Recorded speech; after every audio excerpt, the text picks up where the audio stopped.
gagamitin mong test, ito yung problem, anong test yung gagawin. Okay? Start tayo with hypothesis testing.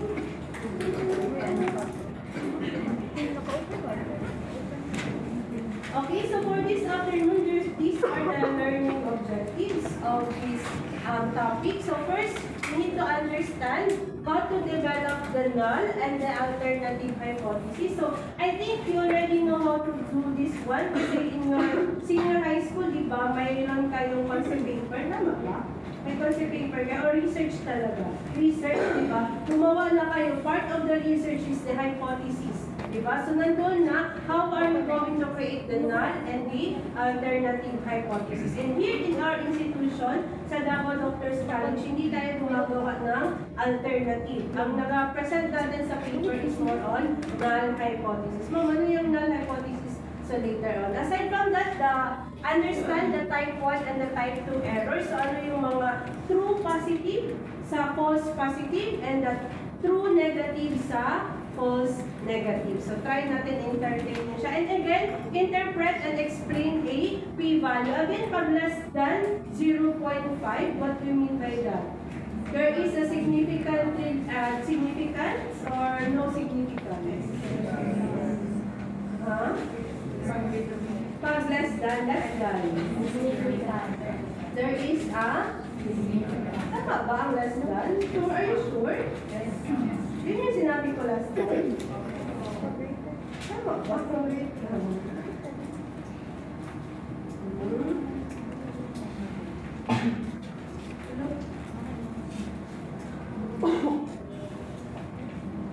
Okay, again, pag less than, ibig sabihin, significant. Pag greater than, not significant. So, dito class, sa interpret na p-value. So, dun sa SPSS, iba ang nakalagay, hindi p-value. Ang nakalagay is sig. So, pag less than 0.05, ibig sabihin, significant agad yun siya. Pero pag greater than 0.05, again, p-value.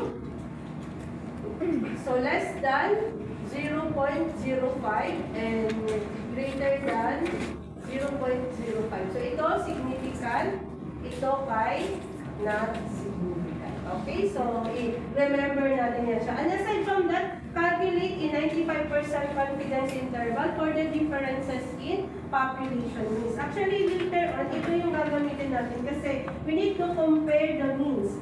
Last time, ano ba yung compared? Yun siya. Last, yung ipa-example ko sa SPSS or wala. Nag-paired tayo, di ba? Nag-paired. So ngayon, yung paired sample, test of relationship yun siya. Ngayon, yung gagawin natin, we need to compare the means. So, comparison of the means t-test yung gagamitin natin. So later on, i-discuss natin. Okay? So first, hypothesis testing. Okay.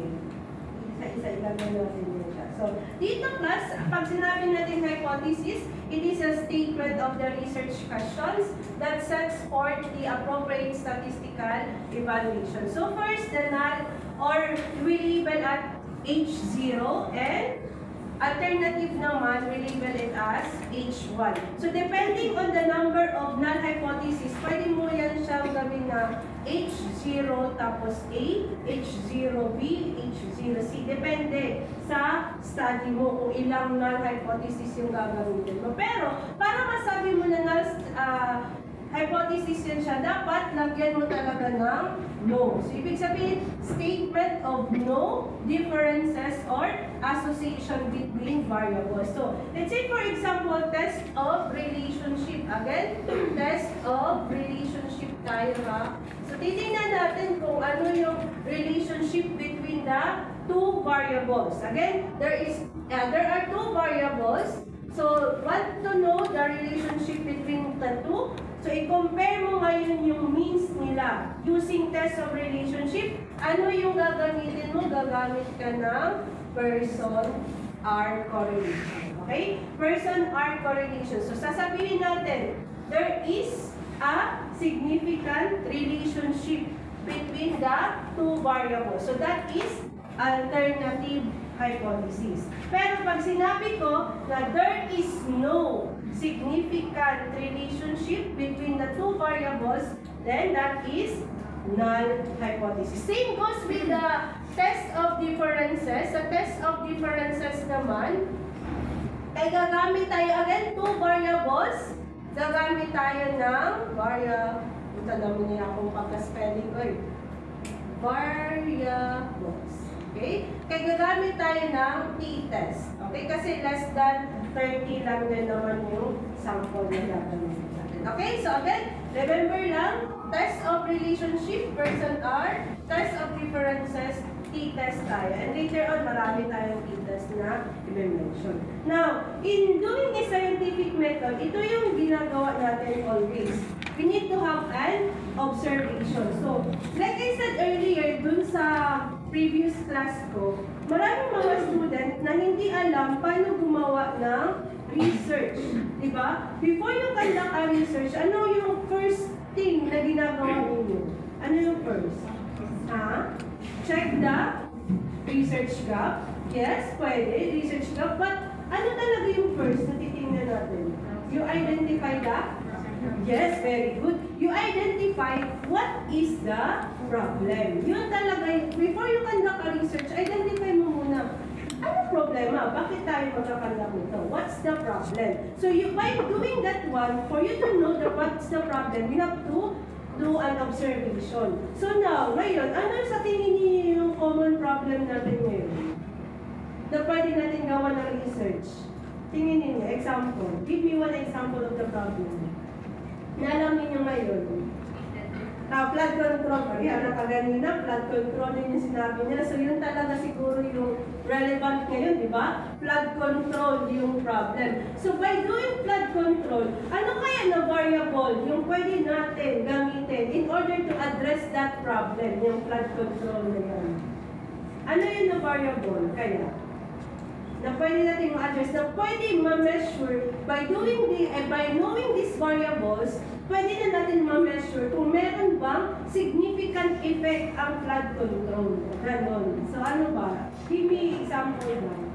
Yung sinabi nila last kanina kay reforestation, no? Galing-galing kanina. Bakit? Sige, putol o puno, so unang nagbaha niya.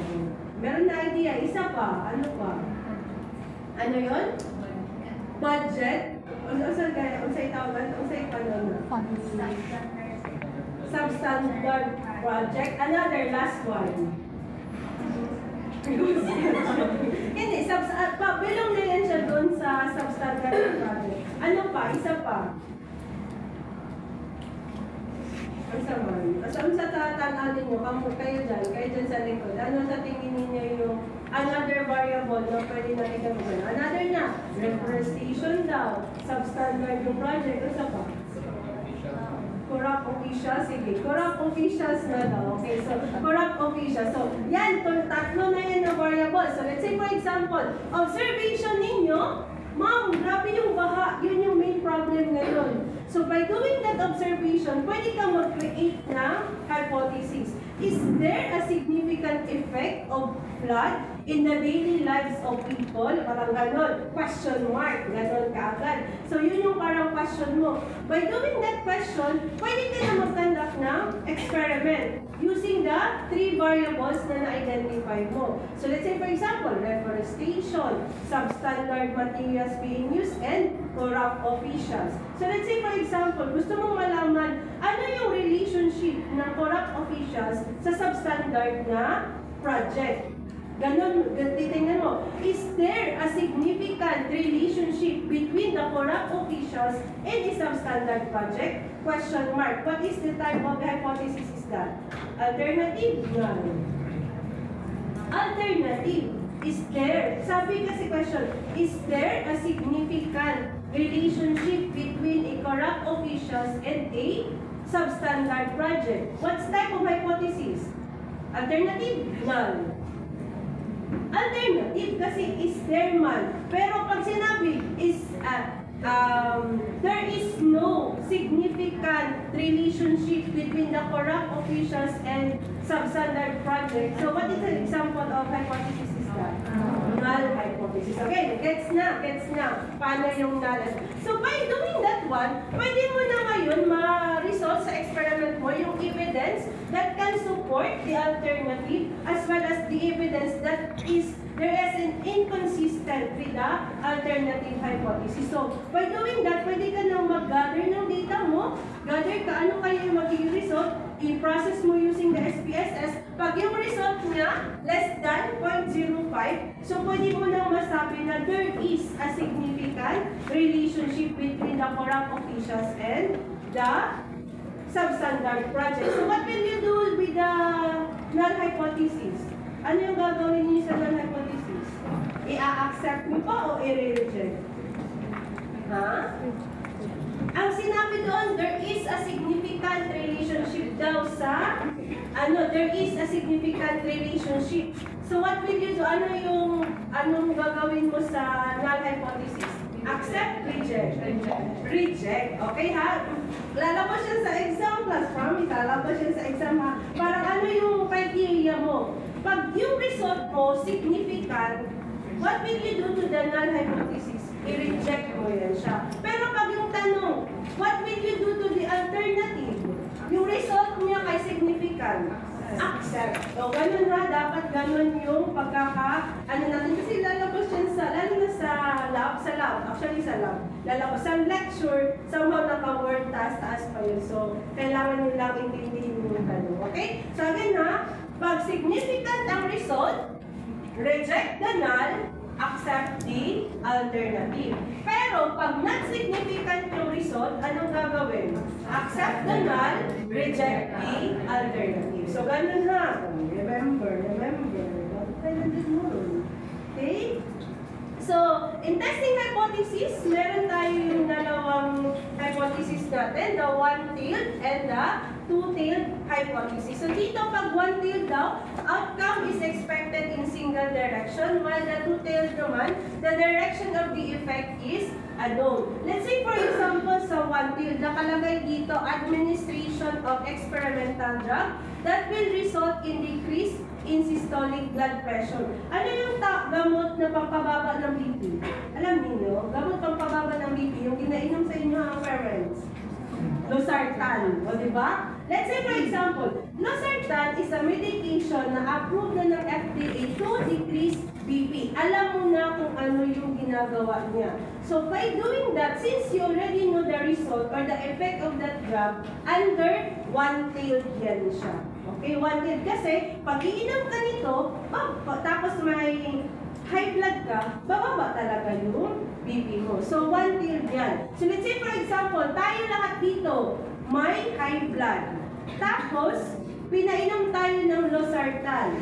I-check ngayon, sino yung nag-normalize yung BP and sino naman yung nag-remain high ang BP. So, by doing that one-tailed hypothesis. So, pwede mo lang sabihin na, is there a significant effect of the Losartan to the high blood pressure, or is there no significant effect of Losartan to the blood pressure? So, ito siya, one-tailed lang yan. Pero let's say, for example, dito sa two-tailed, experimental therapy will result in a different response rate than that of a current standard of care. Let's say, for example, yung may gusto kang aralin na drug.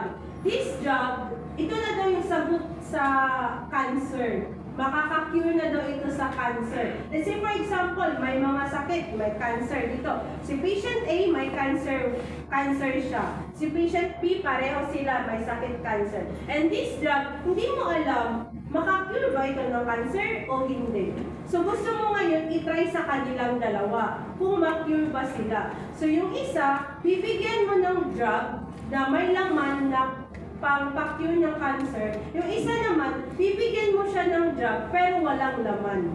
Okay? Parang placebo lang ba? Parang wala siyang kanang experimentation lang. Anong mangyayari sa kanilang dalawa kung bibigyan mo sila ng parehong drug pero yung isa may laman, yung isa wala. Nakakapsul lang.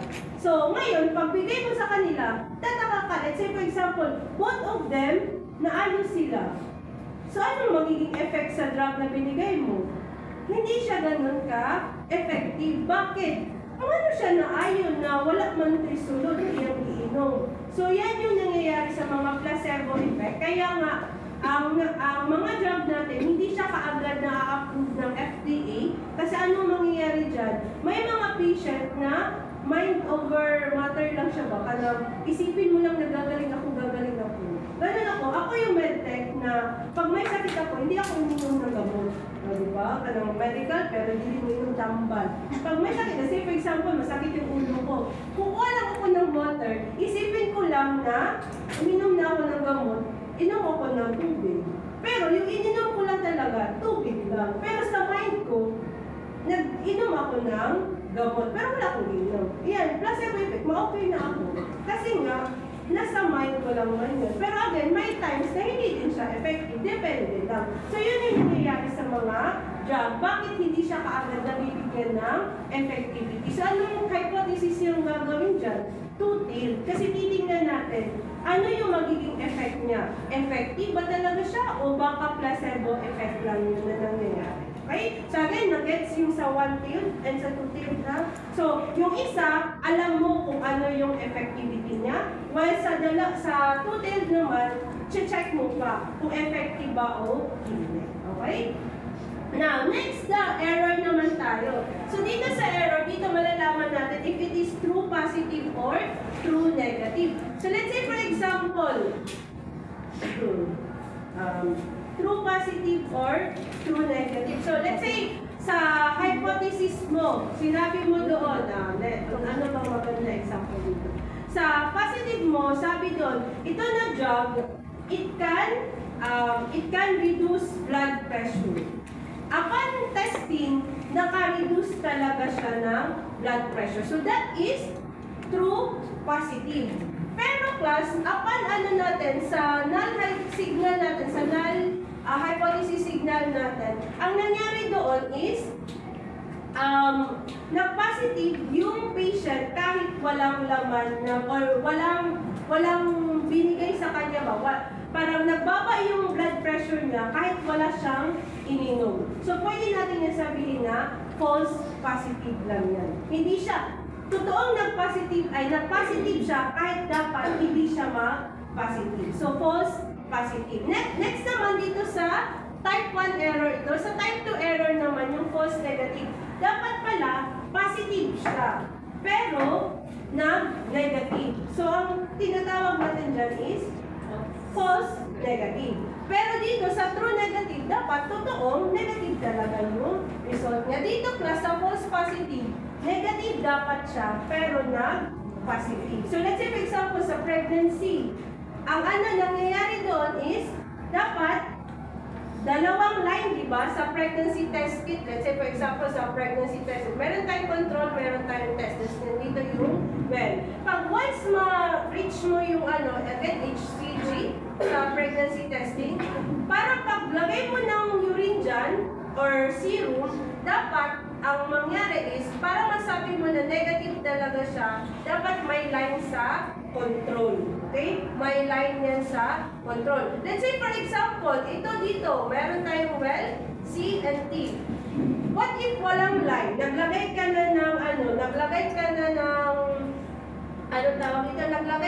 ng urine sample. Tapos, walang line na lumabas. Anong pwede mong sabihin dito? Walang line sa control. Pwede mong sabihin dito na this is false negative. Kasi wala nag-line sa control. Dapat may line sa control para masabi mo talaga na negative. Let's say for example, another well, tapos control test. Tapos both ay mayroong line. Anong result nito? This is positive talaga or true positive. Ito true negative, ito true positive. Let's say for example, another na naman, control T, tas ang line niya kay nasa T, wala sa control. Anong sabi niyo dito? False positive lang. Kasi bakit dapat yung control meron talagang line? Sabi na dito lang natin yan siya i-correlate para ma-check niya talaga ano yung true positive sa true negative and false positive sa false negative. Nakita ang differences? So dito again, ito true, negative, kasi yung control lang yung may line. Dito naman, false, negative. Bakit? Walang line na nakita. Dito, true, positive, kasi both merong line. While dito naman, false, positive, kasi yung test lang yung merong line. So, dapat, hindi pwede na, anong tawag ito, na isang line lang talaga. Magkaiba ito sa, magkaiba sa, ang tawag niya sa drug testing. Kasi sa drug testing, dapat expect natin na may line. Kasi pag walang line, positive ka for drugs. Okay? Pero pag both merong line, negative ka niyan. So magkaiba yan sa HCG and sa drug testing. Okay? So, again, ang purpose lang naman dito is for you to understand what are those mga statistical error. Kasi nga in research, di ba, yung confidence interval natin, ang ginagawa is, meron tayo yung, tawag nito, yung true, the 90% confidence interval, the 95, and the 99. Tapos, meron tayong error. Ano yung mga error? The 1% error, 5% and the 10% error. So, meron talagang room for error. Okay? Now, sa testing naman, so ito. Nauna ako, hindi naman pala. Okay. So, dito class, sa, sa probability value, so under the assumption that the null hypothesis is correct, probability that the observed test statistics is skewed towards the alternative hypothesis. So, ano yung mga confidence interval na ginagamit natin? 90%, 95, and the 99. Pero again, yung common na ginagamit natin is itong p-value na less than 0.05. So, naka 95% confidence interval tayo. Pero, pag once nagamit kayo ng 90% confidence interval, dapat yung p-value mo less than 1.0. So, ibig sabihin, lahat ng data mo, let's say for example, 90% confidence interval yung ginagamit.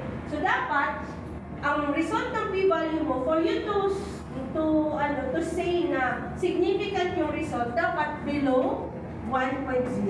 Okay? Below 1.0. Pero pag above 1.0 na yan, not significant na yan. Okay?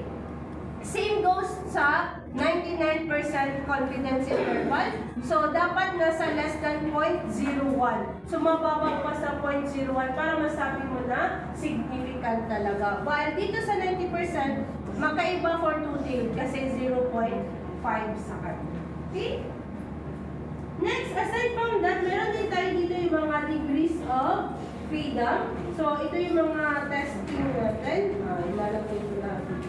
Ito class kay, we're on a sort of, ito, dapat i-memorize nila kasi sa lecture, lalabas siya na nakaganyan. No? What is the degrees of freedom for one sample t-test and paired sample t-test? So, n minus 1. It depends. Yung mga sa probability, sabi ko, di ba, na magbibigay ako ng example. Sabi nila, sir, kasi wala man daw computation. So, memorize na lang ninyo kung ano yung formula. Again, wala naman daw computation. Ang computation kayo nasa lab lang daw ng computation. So, yung sa SPSS.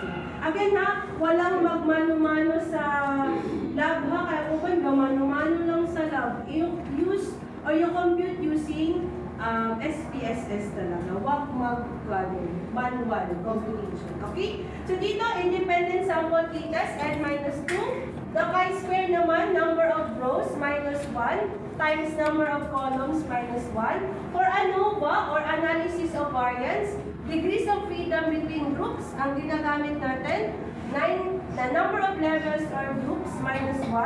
And degrees of freedom within groups naman, number of subject minus number of levels. And for the correlation, which is the same sila with independent sample t-test, n minus 2 din yan sila. Okay, so please do remember that mga formula kasi ano natin yan sila, lalabas yun sila sa exam pero naka-ganyan na question na yun sila. So, i-memorize ko lang. Okay? Next, the types of data analysis natin. So, for categorical data, if yung data natin is naka-categorical, dapat yung gagamitin natin na test or statistical tool is chi-square and logistic regression. Now, what are categorical data? Example daw ng categorical data. Diba, types of data natin, categorical and continuous. Sa categorical, that are mga qualitative na data. So, sa continuous naman, yung mga discrete and continuous na variables natin. So, dito sa continuous, again, correlation or yung person R, yung gagamitin. And t-test naman, sa t-test kay, meron tayong iba-ibang t-test. Ma-mention ba siya dito? Ma-mention siya dito pala. Okay, later on. Okay, so again, remember, categorical, chi-square, and logistic. Pero, again, class, ito sila sa pre-final pa. Si chi-square kaysa pre-final and logistic pre-final din sila i-discuss. Yan lang silang dalawa yung i-discuss natin sa pre-final. Kasi sa finals, epidemiology na tayo sa finals. Okay? Sa continuous correlation and t-test. While dito class sa measures of association, dapat alam natin ito sila tatlo. So, ay itong mga test na to. Let's say for example, for parametric test. For you to know, di ba sa nabi ko last na meeting natin, ang mga parametric test, those data are normally distributed. Pero pag not normally distributed, gagamit tayo ng non-parametric test. Okay? So again, parametric test, normally distributed yung data. Non-parametric test, not normally distributed. So for you to know, if normally distributed ba yung data, you check the normality, the test for normality. So ano ang test for normality? The Shapiro-Wilk test. Nasa SPSS din yan siya. So you try to check the SPSS, i-manipulate ang SPSS.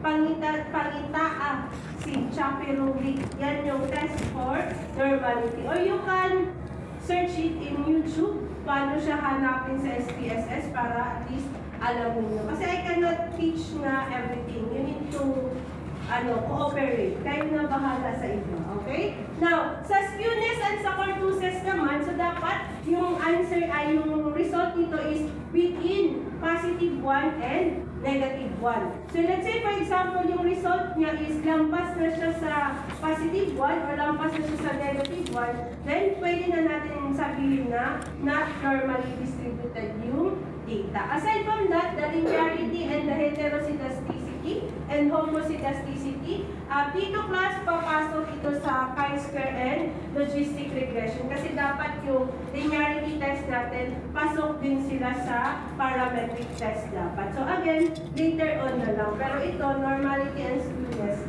na mention na natin ito siya last time. Diba? Alam niyo na paano mag-solve ng skewness and corpuscles sa SPSS. Ano yung gagawin? Analyze, descriptive, tapos frequency. So, nandun yan siya lahat. Tapos, statistics, i-click nyo lang yung skewness and corpuscles. So, again, kung ano yung na-learn ninyo, last na activity natin, huwag nyo kakalimutan yan. Last yung prelim pa lang talaga. Kasi baka mag-ask si Sir Jill na naman ng question.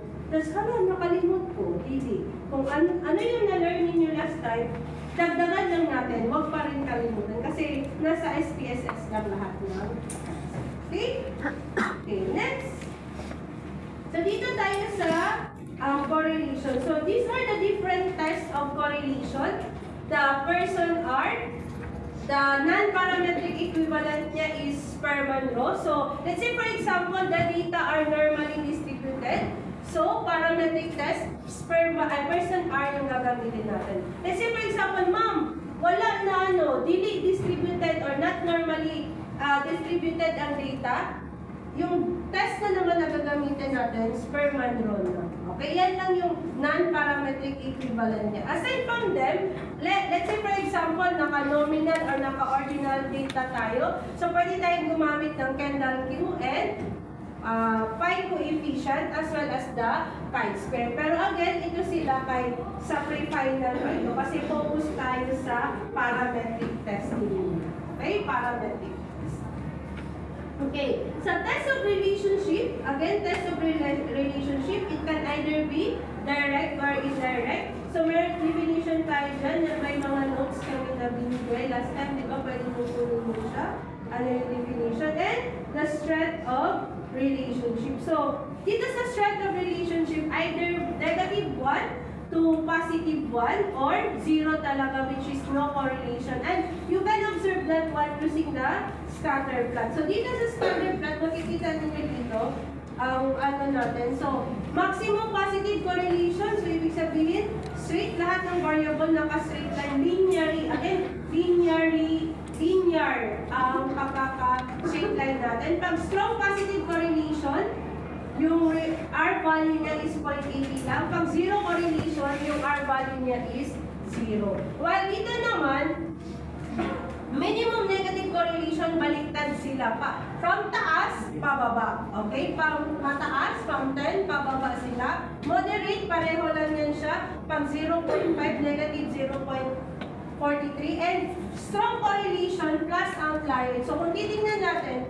positive correlation na sana siya, but yung first, mayroong outlier dito. So ganito kami nag-complete ng mga grades niyo. Let's say for example, as a batch, titingnan namin ano yung data na nakalagay dyan. Let's say for example, dito na batch ka, ang exam out of 100, yung highest 85.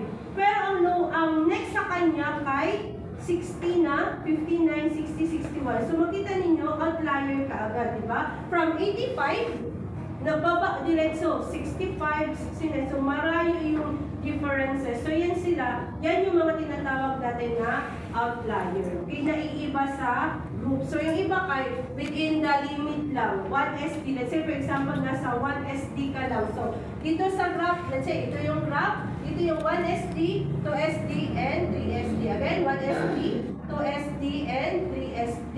Let's say for example, lahat ng classmate mo belong sila sa 1 SD. Tapos meron ng isa na nag-add sa 3 SD or wala dira para iba. So example diri, na isa din na iba. Nag-add to 3 SD. So ito, tawag natin dito is outlier na. Okay? So ibig sabihin, siya lang muna iiba sa. Okay? So dito, paki-memorize ito sila class. The guide for interpreting the strength of correlation. Baka lalabas or lalabas talaga yan. Hindi na yan, ano. So pag 0 to 0.25, little or no relationship.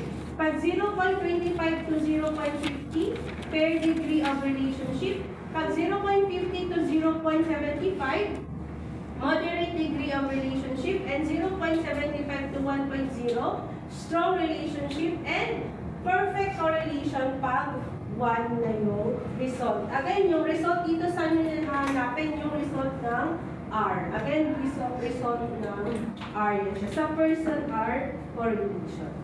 Okay? Now, for the partial correlation naman, this is concerned with the effect of one variable to the relationship of two variables. So, relationship of two variables while holding the third variable constant. So, let's say for example, yung quiz, yung exam nyo last time, di ba? Video lecture plus reading, video lecture, reading, tapos video lecture plus actual discussion and reading plus actual discussion. So, let's say for example, yun yung mga variables. So, pwede natin yan siyang i-ano na, what is the relationship between science and reading, pero yung IQ niya na constant. Let's say for example, may IQ ako 200, yung IQ ko. Tapos, gusto mong malaman, ano yung relationship ng reading tsaka science sa akin, if ever na iti-test ko sila. So, ano yung result? Tingnan lang natin kung ano yung magiging result. So, mamaya, yan, bibili ako example. Yung exam nyo last time, yun yung gagamitin natin as example. Now, for the test of differences, dito tayo papasok. Z-test yung gagamitin pag greater than 30 samples or large sample size.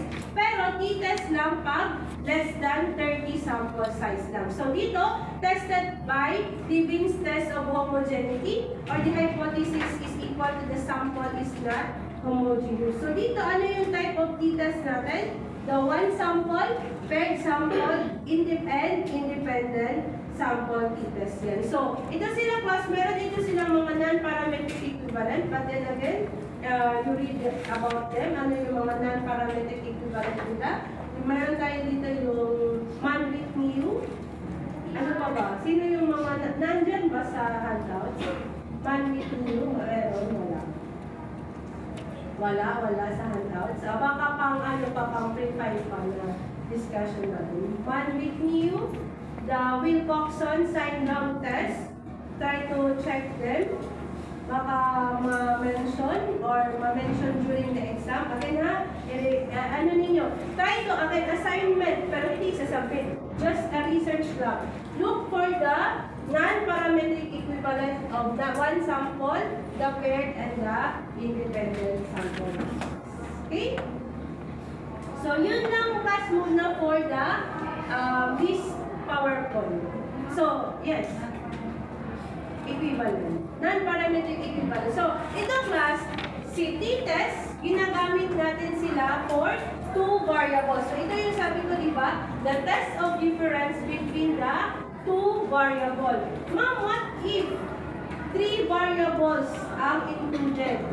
Three variables siya, ma'am. How will you compute the test of differences? So, dito papasok si analysis of variance. Okay? Si analysis of variance. Bakit? Si analysis of variance or ANOVA, this is a test to use to measure the test of differences between three or more variables. So, dito again class, si analysis, bakit ayaw mag-prove? Okay? So, ito, most commonly encountered multiple comparison test. So, partitions, they observe variance based on explanatory or independent variables and compares partitions to test significance on explanatory variables. And if the result of in ANOVA is significant, then we need to perform post hoc analysis. So let's say for example, ang result ng ANOVA mo ay less than 0.05. Gagawin natin, mako-post hoc analysis pa tayo. So, ma'am, bakit ano yan? Later sa lab, i-ano natin, discuss natin yan siya. Okay?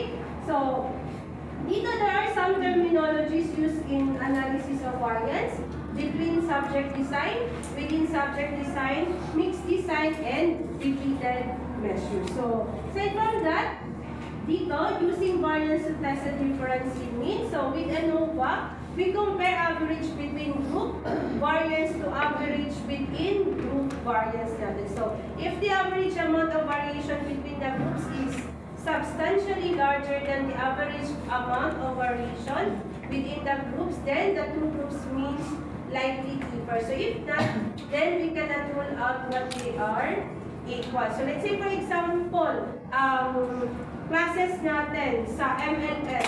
Okay, MLS students, section A, B, C, and D. So, ilan yung males sa A, B, C, and D. So, i-compute mo yan siya. Let's say, for example, ang result niya ay significant. So, kailangan mong malaman saan doon sa section na yun, sa apat na section, ang may significant result. Kasi pag wala, yung hindi siya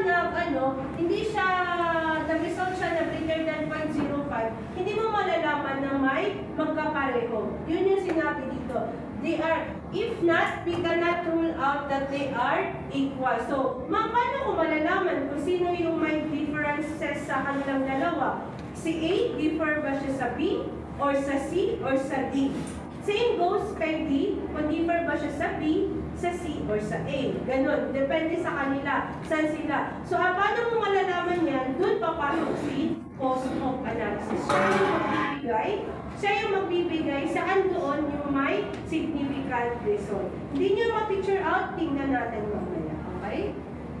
Tingnan natin sa lab na mismo. Okay? So dito, again, assumptions in ANOVA. So for you to perform analysis of variance, dapat meet muna ito na assumption. So there are two main assumptions. First, that the population distribution of each group is normal. Again, normally distributed pa rin yung data kasi si analysis of variance, meron din siyang non-parametric equivalent. So, ano yung non-parametric equivalent niya? The Kruskal-Wallis test. Again, Kruskal-Wallis test. Mabunsa naman na mo. Naaral na sa SPSS tanong. You can check that one. Okay? The population standard deviation of each group are also equal. And again, we cannot know for sure if our assumptions are met, but we can eyeball our data to make sure they aren't being clearly violated. So again, pag meron ka ng data, hindi mo naman sabihin na normally distributed. Pwede mo man tingnan depending on the results sa histogram. Diba? Kung meron bang shift to the left or shift to the right or normally distributed talaga yung data. So by looking at the histogram, malalaman mo na normally yan, lalo na kung walang shift to the left or shift to the right sa data. No? So dapat before ka mag-conduct ng ganito, i-check mo muna yung normality talaga ng data. Okay? So again, if the data looks approximately normal around each mean, and no sample standard deviation is more than twice as big as another, then we're probably in good shape to perform analysis of variance. So, dito class, meron tayo dito, one-way ANOVA. So, only testing the effect of one explanatory variable, and each subject has only one treatment or condition, thus, between subject, design na yun siya. So, dito class, if the ANOVA is significant, we need to perform post-hoc analysis. So, what are those post-hoc analysis? Ito sila yung mga post-hoc analysis natin. The Bonferroni, Chiffy test, Fisher or LSD or the significant difference, the Dalet, the 2KHSD or Alice significant difference, and the James Howell. So, it's up to the question na lang ni sir, na sabi kasi ni sir, let's say for example, ang question doon, what is the result of the analysis of variance? Tapos, ang result doon, makikita ninyo, less than 0.5. So, isulat ninyo, ano yung number, isulat din. Let's say, for example, pag sinabi, use 2 decimal, dapat 2 decimal, karon din ako mag-consider ha. Last time kayo nag-consider ko. Pag sinabi na only 2 decimal lang po ang ibutang ninyo. So, let's say, for example, what is the result of the analysis of variance? Ang gawas ito kay 0.0010. So, dapat ang ilagay niyo kung 2 decimal lang, 0.00 lang. Okay? Yun yung ilalagay para hindi kayo mapali. Or, kung ano natin pwede yan, 0.00. Ganun. Okay? Pag 2 decimal lang. So, let's say for example, if the ANOVA is significant, ang question niya, number 1 question niya, what is the result of analysis of variance? So, what is the significant? Tatanungin doon. So, kung ito yung lumabas sa table, yun yung isusulat ninyo. Mag-question na naman another. Can we proceed to post-hoc? Ang question. So, answer, either yes or no. So, kung makikita ninyo, this is significant. So, answer doon is yes kaagad. Pero, pag ang result niya kay greater than 0.05, then answer is no. Kung magsabi man yan siya, if yes, why? If no, why? Yes, kasi the post-hoc result is ilagay ninyo ano yung post-hoc. Tapos, pag no, because the data is not significant. Kaya hindi tayo maka-proceed sa post-hoc. Again ha, pag tatanungin kayo, why we should not proceed to post-hoc? Because the data is not significant. Pero, why should we proceed to the post-hoc? Because the data is significant and the post-hoc result is usable. Okay, later on, ipapakita natin. Okay? So, aside from that, meron din tayo dito two-way ANOVA. So, classifies participants in 2 ways. Results answers 3 questions. So, the 2 main effect and the interaction effect. And aside from one-way ANOVA and the two-way ANOVA, meron din tayong mga other tests pa, 3 or more na testing natin. Anyway, ANOVA or the analysis of covariance, the repeated measures analysis of variance, and the multiple analysis of variance or MANOVA. So, yan lang lahat class yung discuss natin or yan lang lahat yung lalabas sa exam. So, kung titingnan ninyo 100 items, pero ma'am, ako lang, ma'am, how are you doing? Balik-balikan lang ang question dahil makita mo, ani, kung sa itong question sa first, kay 9 choices. Yung choices naman mamaya, na naman yung question. So, base, libog-libog na mo anak ka sa exam. So, better you understand the questions properly. Okay? Nuggets? Nuggets na lang. Okay. Now, sa exam, 1 to 15 will be recorded as your quiz 2. And 81 to 100 will be recorded as your quiz number 1. Mga sa quiz 1, kasi perfect din yung last time. Eh, yun yung re-record. Papakita ko. Oh, wala pa. 2D pala ito. Ano kayo section? 3E. Ay, 2E. Ito pa, wala pa tayo. So, ito pa lang. Ito pa lang kayo. So, perfect pa lang ito ha. Wala pang laman lahat. So, itong iba, sino ito si Aliado? Wala na ito. No, Ayunan. Wala sa Ayunan. Ayun na. Wala ka last time? Okay, wala ka last time. Ayunan. Sino pa yung Sarah Lilia? Wala. Sino absent ngayon? Marami absent? Or wala? Mamaya, wala na. Hindi na lang ako. Hindi ko pa pala natanggal. Okay.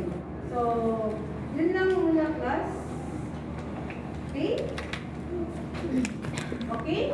Question ha? So again, quiz 1 natin yung 1 to 15 para mag-aral talaga kayo. And quiz 2 natin is 81 to 100. So, hindi ko ha, kaya kung pag-exam na kayo, hindi na mo study, kaya na. Ano lang, stock knowledge. Tapos na stock update. So, wala. Okay? Sige, now get your laptop. Get your laptop.